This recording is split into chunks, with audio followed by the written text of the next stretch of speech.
जागरूकता और संसाधनों से संपन्न आज के दौर में भी जब महिलाएं गैर बराबरी के खिलाफ जद्दोजहद करती नजर आती हैं, तो हमारे समाज के लिए प्रेरणा की खातिर इतिहास के पन्ने पलटना लाजमी हो जाता है। हमारे गौरवशाली इतिहास के ऐसे ही चंद पन्नों पर दर्ज है एक ऐसी महिला की कहानी जो एक महिला की क्षमताओं को नए आयाम तक ले गई। ये कहानी है गोंडवाना यानी गोंड साम्राज्य की रानी वीरांगना दुर्गावती की।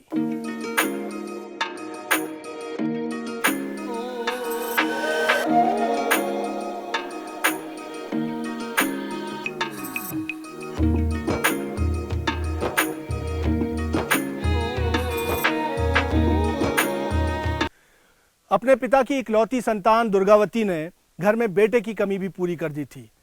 दुर्गावती की परवरिश भी किसी राजकुमार की तरह ही हुई थी। देखते देखते दुर्गावती ने घुड़सवारी, तीरंदाजी, दोनों हाथों से तलवारबाजी करने और युद्ध भूमि की रणनीतियां समझने में महारत हासिल कर ली थी। दुर्गावती की खूबसूरती, बुद्धिमत्ता और वीरता के किस्से चारों तरफ फैलने लगे थे।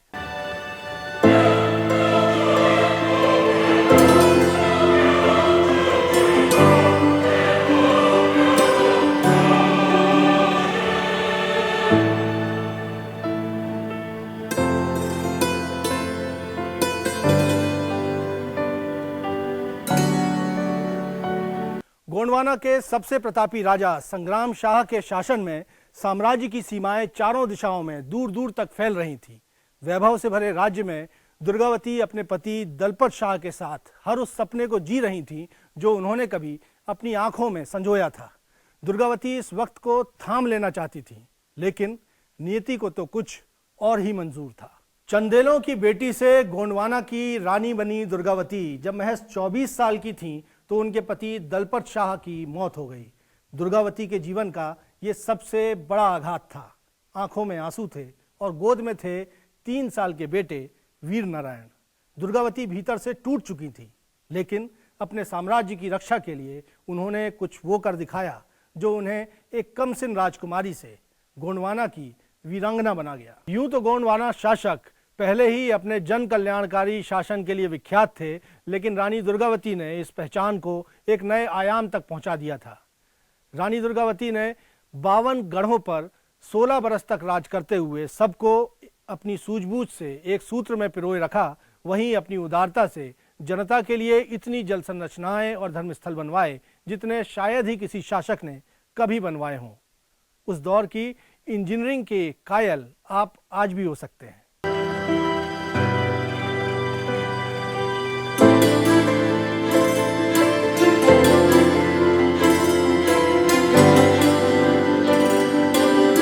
रानी दुर्गावती बखूबी जानती थी कि कैसे जनता की नब्ज थामकर कल्याणकारी शासन किया जा सकता है। उस दौर में गोंडवाना अंचल कुदरती संसाधनों और जल स्रोतों से भरपूर था। फिर भी रानी बखूबी जानती थी कि पानी का बेहतर प्रबंधन किए बगैर प्रजा को सुखी नहीं रखा जा सकता। सत्ता में आते ही दुर्गावती ने कुछ इस तरह से शासन किया कि वो देखते ही देखते जनता की आंखों का तारा बन गई। रानी दुर्गावती के शासन में गढ़मंडला की ख्याति चारों तरफ फैल रही थी, लेकिन एक महिला की अगुवाई में गोंडवाना की ये समृद्धि कई आंखों को चुभने भी लगी थी। तब मालवा के शासक बाज बहादुर ने रानी दुर्गावती को एक नारी के नाते कमजोर आंका और गोंडवाना पर कब्जे की कोशिश की, लेकिन वो नहीं जानता था कि दुर्गावती सिर्फ नाम की ही दुर्गा नहीं थी।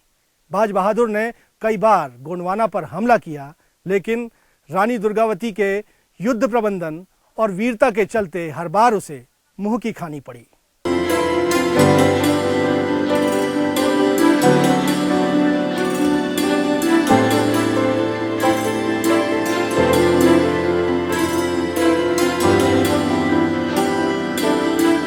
बाज बहादुर को कई बार धूल चटाने के बाद रानी दुर्गावती की ख्याति दूर दूर तक फैल रही थी।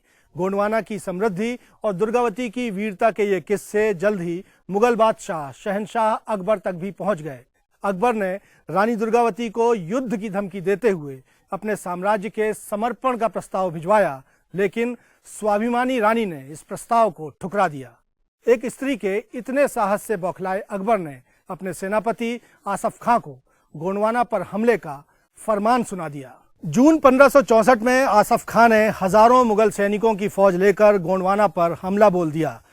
मुगलों की तोपों का मुकाबला गोंडवाना के तीर भालों से हुआ, लेकिन अप्रत्याशित ढंग से रानी दुर्गावती की अगुवाई में गोंडवाना की छोटी सी सेना ने 3000 मुगल सैनिकों को मार गिराया। कहते हैं कि ऐसा रानी के कौशल से ही संभव हुआ, जो आयुर्वेद की जानकार होने के नाते घायल सैनिकों का इलाज खुद करती थीं और फिर सैनिकों को ओजस्वी भाषण देकर युद्ध भूमि में कोहराम मचा देती थीं। मुट्ठी भर बचे वीर सैनिकों को साथ लेकर रानी दुर्गावती मुगलों पर किसी दैवीय ताकत की तरह टूट पड़ी थीं। युद्ध में मुगलों की आधी से ज्यादा फौज मार गिराई गई, लेकिन रानी के साथ भी कोई न बचा।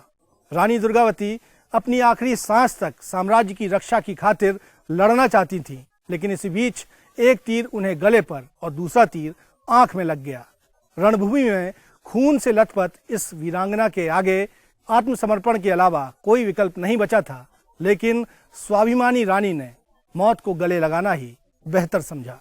झांसी की रानी लक्ष्मीबाई की शहादत से भी करीब 3 सदी पहले वीरांगना का बलिदान नारी शक्ति की अमिट कहानी लिख चुका था, लेकिन इतिहास ने वीरांगना के साथ इंसाफ नहीं किया। इसी नाइंसाफी के चलते गोंडवाना राजवंश की मौजूदा पीढ़ी भी गुमनामी के अंधेरों में खोई हुई है। संग्राम शाह, रानी दुर्गावती और शंकर शाह, रघुनाथ शाह जैसे गोंडवाना के वीर शासकों के ये वंशज आज गुमनामी की जिंदगी जीने को मजबूर हैं। इनके पास अपने वैभवशाली वंश की ऐसी ही कुछ निशानियां शेष हैं और दरकार सरकार से नजरे इनायत, जबकि इतिहास से इंसाफ की है। न भूतो न भविष्यति। जी हाँ, रानी दुर्गावती जैसी शासिका न इतिहास में पहले कभी हुई और न बाद में कोई उनके कद को छू पाया। इसलिए तो आज भी गोंडवाना के सुदूर आदिवासी अंचलों में दुर्गावती किसी देवी की तरह पूजी जाती हैं। इतिहासकार जाने कब रानी दुर्गावती को उनके हक का न्याय देंगे, लेकिन वीरांगना तो आज भी सबको नारी के स्वाभिमान और शक्ति का एहसास दिलाए जाती हैं।